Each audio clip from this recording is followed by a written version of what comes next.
اعوذ باللہ من الشیطان الرجیم بسم اللہ الرحمن الرحیم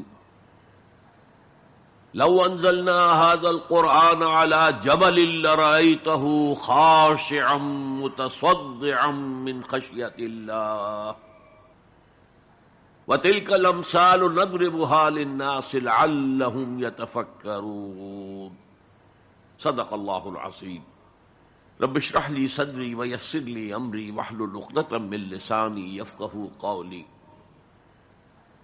اللهم ربنا الہمنا رشدنا واعذنا من شرور انفسنا اللهم ارنا الحق حقا وارزقنا اتباعه وارنا الباطل باطلا وارزقنا اجتنابه اللهم ارحمنا بالقرآن العظیم واجعله لنا اماما ونورا وهدى ورحمة آمین یا رب العالمین۔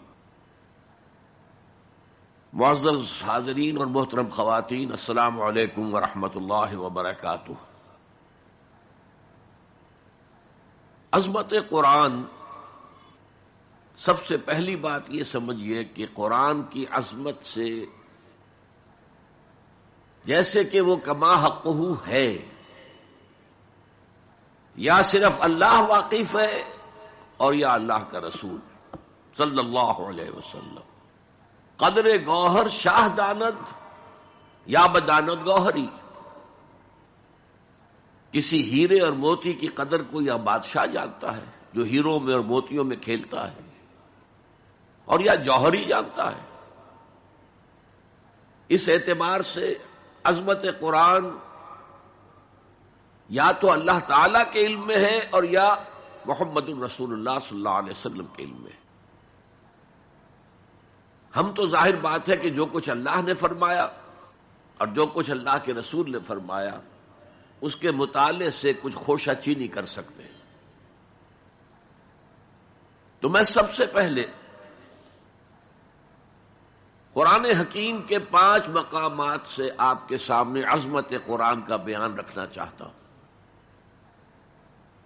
اور ان میں ایک حسین ترتیب ہے۔ پہلا مقام وہ ہے کہ جس میں ایک منفرد آیت ہے جس کا بظاہر سیاق و سباق سے کوئی تعلق نہیں بنتا۔ دوسرا مقام وہ ہے جو 2 آیات پر مشتمل ہے، سورہ یونس۔ تیسرا مقام وہ ہے جو 4 آیات پر مشتمل ہے، سورہ رحمان کی ابتدائی۔ چوتھا مقام 6 آیات پر مشتمل ہے جو سورہ عبس ہے، اور 5واں مقام ان 8 آیات پر مشتمل ہے جن کی بہت ہی خوبصورت تلاوت ابھی آپ نے سنی۔ اس کے بعد ایک طویل حدیث میں آپ کو سناؤں گا، اور پھر 2 اور اعتبارات سے عظمت قرآن کا بیان کروں گا جو اس وقت اس دور میں ہمارے لیے موسٹ ریلیونٹ ہے۔ پہلی آیت جو ہے میں نے تلاوت کی ہے سورہ حشر کی، لَوْ أَنزَلْنَا هَذَا الْقُرْآنَ عَلَى جَبَلٍ، اگر ہم اس قرآن کو کسی پہاڑ پر اتار دیتے، لَرَأَيْتَهُ خَاشِعًا مُتَصَدِّعًا مِنْ خَشْيَةِ اللَّهِ، تو تم دیکھتے کہ وہ پہاڑ دب جاتا، پھٹ جاتا اللہ تعالی کے خوف اور خشیت سے۔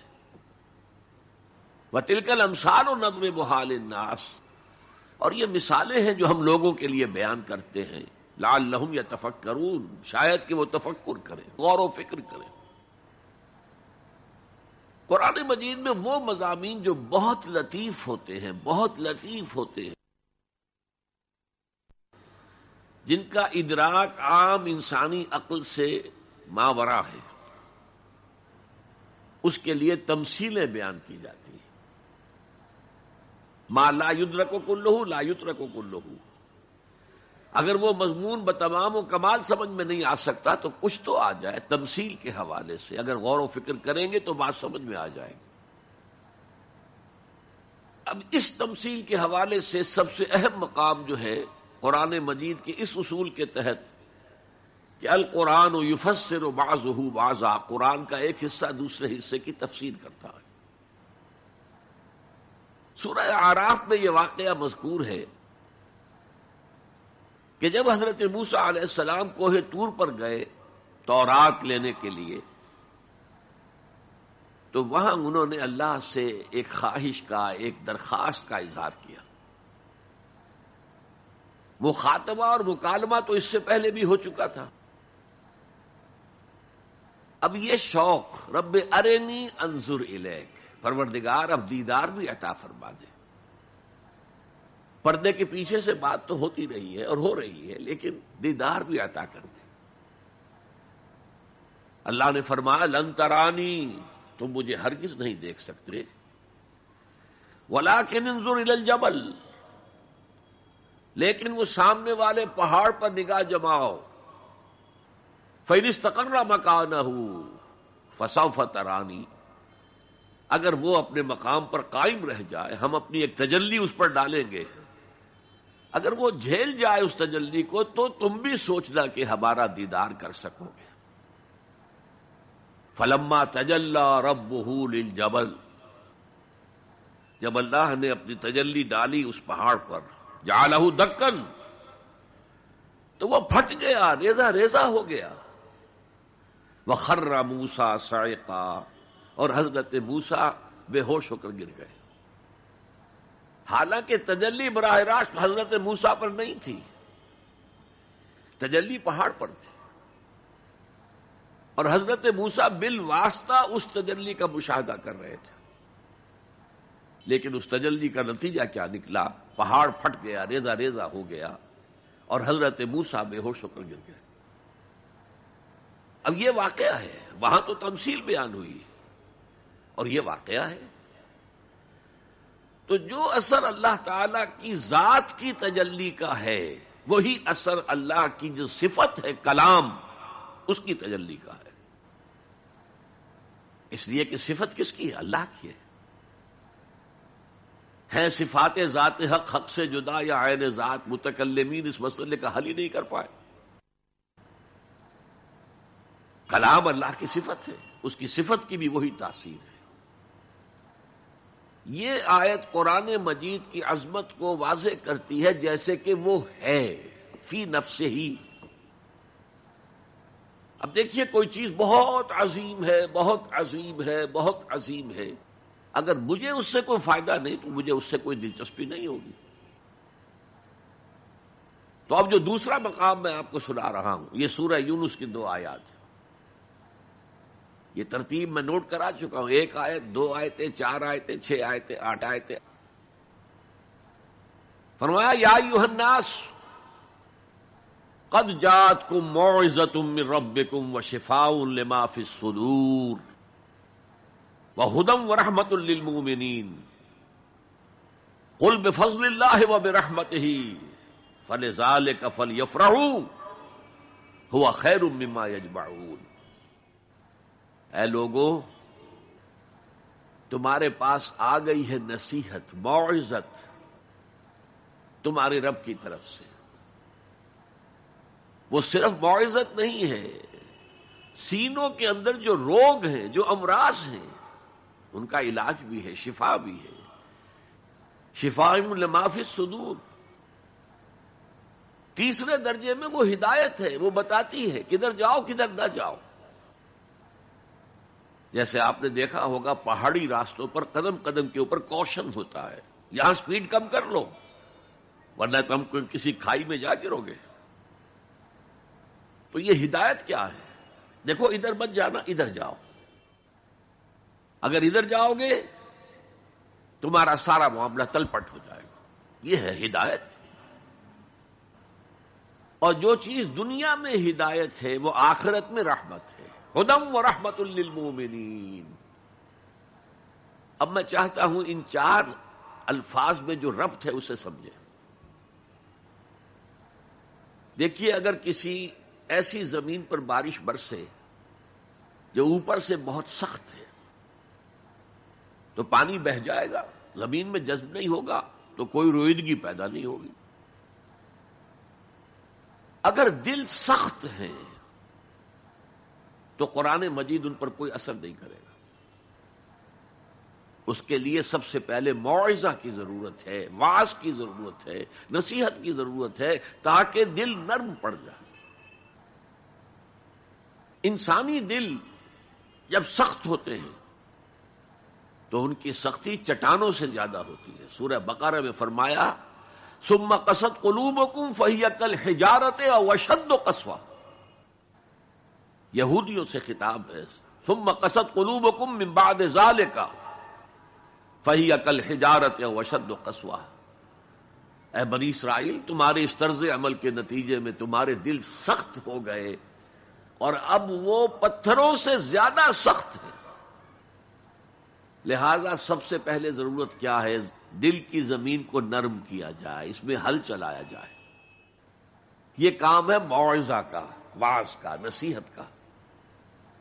ہمارے معاشرے میں کسی زمانے میں وعظ کا بڑا رواج تھا. آج کل یہ چیز ختم ہو گئی ہے، بلکہ وعظ کو گھٹیا بات سمجھا جاتا ہے. بھائی کوئی عقلی بات کرو، کوئی علمی بات کرو، تم تو وعظ کہہ رہے ہو. گویا کہ وعظ گھٹیا چیز ہے. نہیں، وعظ سے دل میں رقت پیدا ہوتی ہے، نرمی پیدا ہوتی ہے. تو قرآن مجید ہی سب سے بڑا موعظہ ہے. ہم نے بدقسمتی سے کیا کیا، جب وعظ کہے جاتے تھے تب بھی مثنوی مولانا روم سے، ضعیف احادیث سے، واعظ دستاں زنو افسانہ بند. واعظ بڑے اونچے اونچے ہاتھ چلا کر اور افسانہ جو ہے بیان کر رہا ہے، لیکن اس کا حال کیا ہے؟ از خطیب و دیلمی گفتار اوست، بعض ضعیف و شاذ و مرسل کار اوست. وہ خطیب بغدادی یا دیلمی کی جو احادیث ہیں، جو سب سے گھٹیا درجے کی کتابیں حدیث کی، سب سے کم تر درجے کی کتابیں حدیث کی، ضعیف کتابوں کے یوں سمجھیے کہ بہت بڑے مجموعے، وہاں سے وہ حدیثیں لا رہا ہے. الضعیف و شاذ و مرسل کار ہو، ضعیف حدیث، شاذ حدیث، مرسل حدیث سے وہ بیان کر رہا ہے. قرآن سے اس کا کوئی تعلق. قرآن مجید سب سے بڑا واعظ ہے. یا ایھا الناس قد جاءتکم موعظۃ. یہ دل کو جب نرم کرتا ہے تو پھر اس میں جذب ہوتا ہے. یہ سیکنڈ سٹیپ ہے اس کا. اور جب دل میں جذب ہوگا تو دل کے اندر کی بیماریوں کو دور کر دے گا. دل کے اندر کی بیماریاں کون سی ہیں؟ تھرومبوسس نہیں، جائنا نہیں، وہ اور ہیں. وہ دل کی بیماریاں جن کے لیے قرآن شفا ہے، وہ ہے تکبر، حسد، حب مال، حب دنیا، حب جاہ، حب شہرت. یہ ہیں وہ چیزیں کہ جو اصل ہیں، جو دل کے امراض ہیں. ان سب کو جڑ سے نکال کر پھینک دے گا قرآن حکیم. یا ایھا الناس قد جاءتکم موعظۃ من ربکم وشفاء لما فی الصدور. وہ ہدن، اور وہ ہدایت ہے. انفرادی زندگی کے لیے بھی ہدایت ہے، اجتماعی زندگی کے لیے بھی ہدایت ہے. کبھی اگر سورہ فاتحہ پر آپ غور کریں، جو ہماری نماز کا جزو لازم ہے، تو ہم پہلے کہتے ہیں الحمدللہ رب العالمین الرحمن الرحیم مالک یوم الدین ایاک نعبد و ایاک نستعین. یہ ہدایت تو ہمیں پہلے ہی ملی ہوئی ہے. پھر جو ہم کہتے ہیں اہدنا الصراط المستقیم، اللہ کو ہم نے پہچان لیا، اسے رب العالمین مان لیا، اسے رحمان مان لیا، اسے رحیم مان لیا، اسے روز جزا کا حاکم مطلق مان لیا. تو اب کون سی ہدایت رہ گئی؟ ہدایت تو آ گئی. اب اصل ہدایت جو درکار ہے وہ ہے جو ریلیونٹ ہے آج کے دور میں. جو اجتماعی نظام ہے انسانوں کا، اس کے لیے انسان بالکل بے بس ہے. اس کی عقل جو ہے اجتماعی نظام عدل قائم نہیں کر سکتی. انفرادی طور پر نیکی اور بدی کا علم میرے اور آپ کے نفس کے اندر ودیعت شدہ ہے. وَنَفْسٍ وَمَا سَوَّاهَا فَأَلْهَمَهَا فُجُورَهَا وَتَقْوَاهَا، یہ موجود ہے.